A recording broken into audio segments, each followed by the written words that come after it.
They washed not more than twice a year and were treated with dung. The gruesome details of medieval hygiene. Greetings.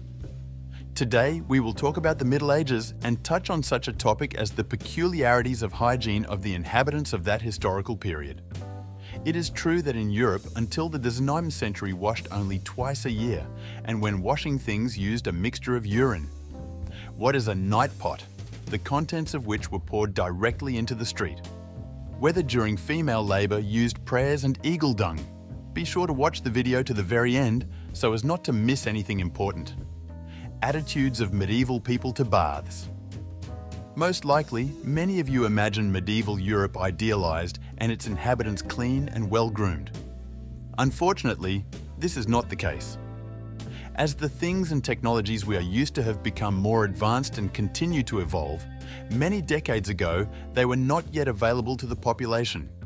There were only prototypes of toilets, toothbrushes, and even feminine pads. We will return to this topic a little later. In the meantime, let's look at an example of how Europeans before the 19th century treated baths and baths. It is important to note that the inhabitants of medieval Europe did not try to keep their bodies clean. In those times, the process of washing was not associated with anything good at all. People believed that it was a bad omen. Even many medieval monarchs washed not more than twice a year, and some even 3 times throughout their lives, after their birthday, before marriage, and after their death. In this case, the body was washed by those close to the royal dynasty. It is possible that some kings went to the next world just because of the neglect of their health. Even the famous Louis XIV, who ruled in France in the 17th centuries, neglected the elementary rules of hygiene. Because of this, many courtiers in French society complained about the stinky odour that emanated from the monarch. Did you know that during the plague of the 14th century, it was categorically forbidden to wash? The inhabitants of the Middle Ages believed that in the process of washing, the infection does not go anywhere, but lingers on the body because of the favourable conditions of cleanliness. As for washing things, the situation is similar, no more than twice a year.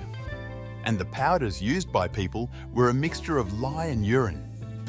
The only people who can be praised for that period are the Scandinavians and the Russian people. They washed on a regular basis, which even caused bewilderment on the part of Europeans. The latter were most of all surprised by the Russians, who loved baths and visited them at least every week. And only in the 19th century, about the issues of personal hygiene and unsanitation, seriously thought about the inhabitants of Europe. Then, the role of baths and baths has significantly increased. Everywhere and everywhere, there were latrines. It is hard to imagine how in medieval Europe did without the usual toilets. And if we take into account the fact that there were no sewers at all, the situation is certainly not happy. So, how did everything happen in reality? Let's go through it one by one. The first thing to pay attention to is the prototype of the modern toilet. This item was replaced by the so-called night pots. They were wooden containers on which people sat down to cope with natural needs.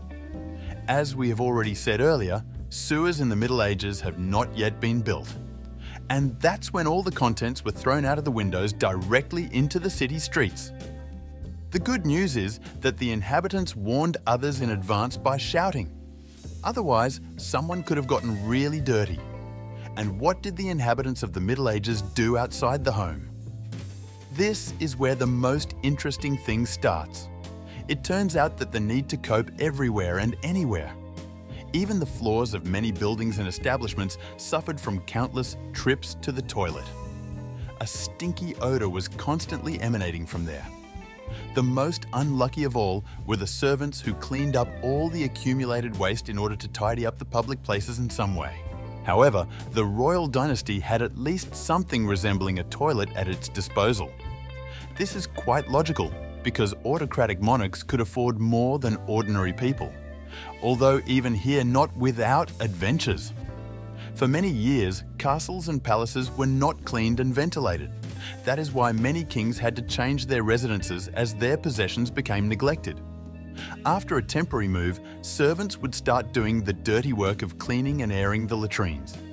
It was not until the 19th century that a revolution in personal hygiene and unsanitation took place in Europe. Finally, real toilets began to appear, although the first of them were intended exclusively for the male population. In the Russian Empire, toilets appeared under Peter the Great for both men and women. How they looked after their health in the Middle Ages. Now, you will definitely be surprised at the attitude of medieval inhabitants to personal health issues. To be more precise, this attitude can really be called indifferent, especially everything that relates to teeth.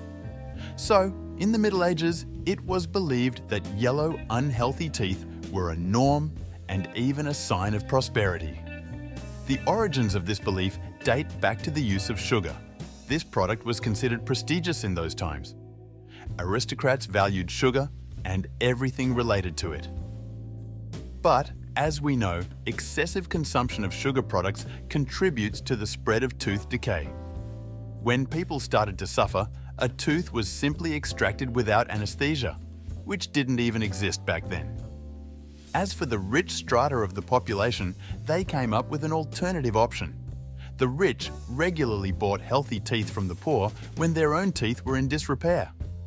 All these actions continued until the D10 and 7th century, until a book about dental care was published. Since then, dental caries was equated with one of the human health ailments and became known as the toothworm.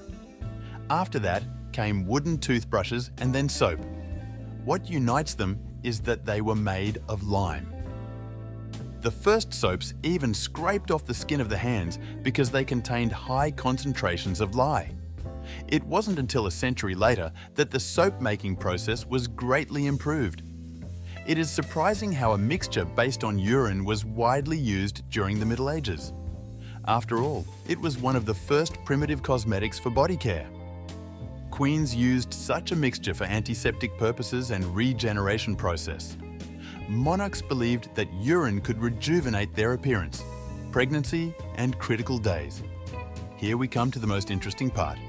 Let's look at a few remedies used by the female population. We will talk about childbirth and menstruation. First, prayers were widely used in the birthing process. In the Middle Ages, it was believed that this is the most effective technique that will help in a difficult moment.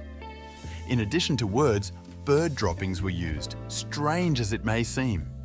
Eagle droppings were most valued. It's a kind of anesthetic that was used during childbearing.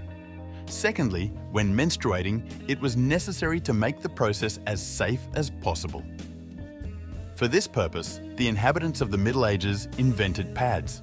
True, they were not similar to modern ones and certainly had nothing in common with female tampons.